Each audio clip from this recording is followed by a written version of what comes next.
Hello and welcome to the Talk with Lara. Today, joining me is a very special guest, and of course, we're talking about none other than Aisha Sidat. Hello and a very warm welcome. How are you doing, Aisha? I'm good. Thank you so much, Lara, for having me here today. It is a true pleasure to have you with us on the show. We're going to start off by asking you to tell us a little bit more about your background, your journey, how you got into the world of entrepreneurship.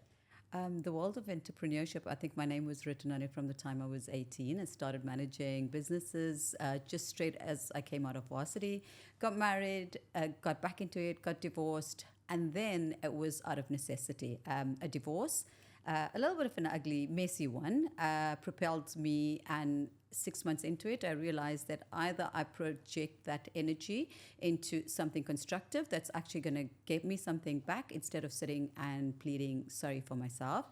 So it was out of necessity.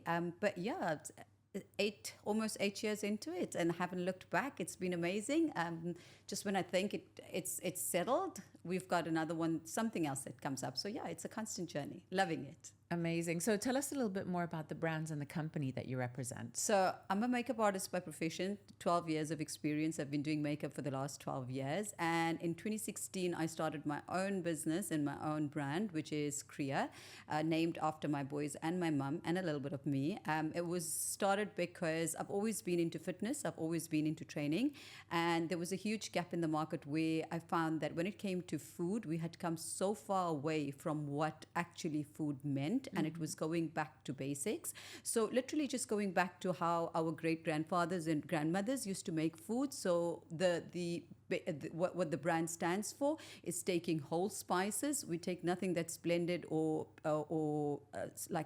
powdered spices. We start with whole spices. We slow roast them. We grind them, and we blend them basically into these beautiful blends. And by that way, it's for everybody. So we don't say it's for the fitness industry.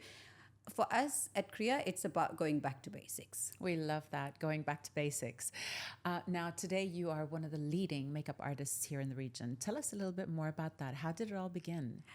I have no idea how it all began, but I'm very glad that it did, and I am here today. So I think Lara, it's just been just putting my head down and working. I've never looked at where I'm going to be in 5 years' time. I think if I did that, I kind of look at small spaces. So like, where am I in 6 months or where am I in 8 months? I don't look at big pictures. It's too overwhelming for me. But I moved here about a year and a half ago, and opportunities, I think, I've always looked at, if you've got clear intentions, opportunities come your way. I've been placed in places where just the right people, the right energy, the doors have opened up. It's been like, it was a hard 2 years. We've moved 2 countries. I've moved from South Africa to Istanbul, and then from Istanbul to Dubai. And I'm just very grateful right now for where I am, where it's taking me, and the people that I've met along the way. That's wonderful. Thank you for sharing that with us. Thank you so much. Now, what are the projects that Aisha is working on at the moment? Lots of things. Aisha is an entrepreneur. We've got lots of things. I've got stuff that's launching pretty soon. We've sort of reworked Kriya, looking at what the Dubai market is and what Dubai looks at in terms of how Dubai looks at in terms of food. So we've got that with Kriya. I've been an educator. I feel like I'm an educator by out of nature.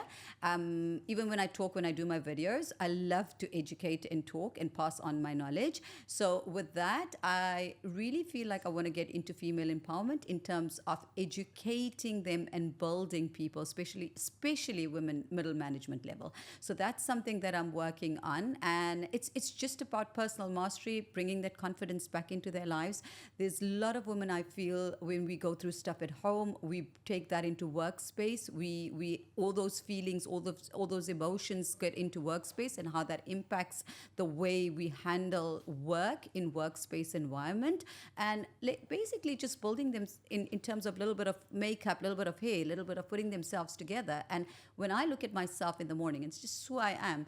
When I look at myself when I'm not done, is very different how I speak to myself in comparison to after I've stood in front of the mirror for 45 minutes and my face is done. Absolutely. So it's the way I look at myself, and it's the way I speak back to myself. And that's something I want to be able to give back to women. I want to be able to give them back that confidence, that this thing, yes, we all know it's within us. Yes, we all know we have it, but sometimes you need that little bit of just looking at I'm the one, like that sort of thing. So that's basically what my idea is. I want to be able to give them back that. That's wonderful. And it's incredible what makeup has of an impact on a woman's self-confidence. Absolutely. Yes, absolutely. What advice do you have for the viewers that are watching us right now from your many years of experience, knowledge, expertise, and know-how? What would you say to the viewers that are watching us now? It gets done.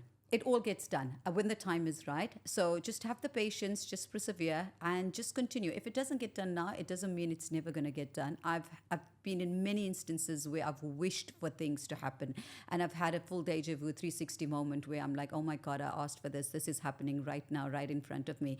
And it's during those moments where I've actually said, I should have just, why wasn't it that moment when I said I wanted a G-Wagon? Like, why is it not that and something else? But in reality, human nature is that we want something that we don't have. And the thing is, we just need to be patient, put in the work, put in the right intentions. It comes back. When the timing is right, it always comes back. Beautiful advice, words of wisdom. Thank you so Now, moving on to the other two sets of questions. Yes. What were your favorite two? Can you just remind me what the topics were? One was I sitting in front of the class or at the back of the class? And the other one was, what advice do I give to female entrepreneurs? Okay, ready? Aisha, what advice do you have for the female entrepreneurs that are watching us right now? I think, Lara, for me, there's one thing that's really, I've felt it very close to my heart throughout my life. I've had friends. I've been very, very fortunate to have friends that have been older than me or even my age, but have your circle. Women in terms of women, I think have your circle and make sure that circle is a tight-knit circle, and make sure those girls are not afraid to tell you who like, as it should be. My friends have never been afraid to tell me, and I've had a lot of nonsense from them.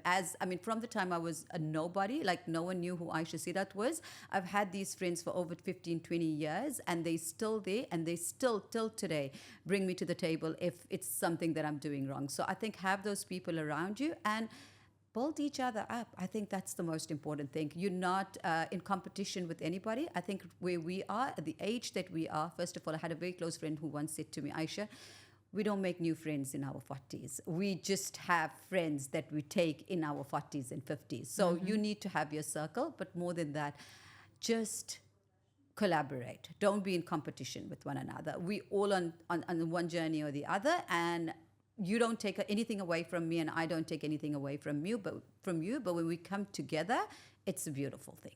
Beautiful. Thank you so much for sharing that with us. Now, getting back to Aisha, when she was a little girl in school, we'd like to know, did you sit in the front of the class or in the back of the class? I sat in the back of the class. Why? Oh my God. I was always caught reading Mills and Boons in Sweet Valley Dreams in Sweet Valley High in class. So I was always like reading these romantic novels and stuff, and my teachers were catching me. So I was sitting at the back of the class during physics class and English class and whatever, and just romanticizing life. And I think that's why I've become the person that I have.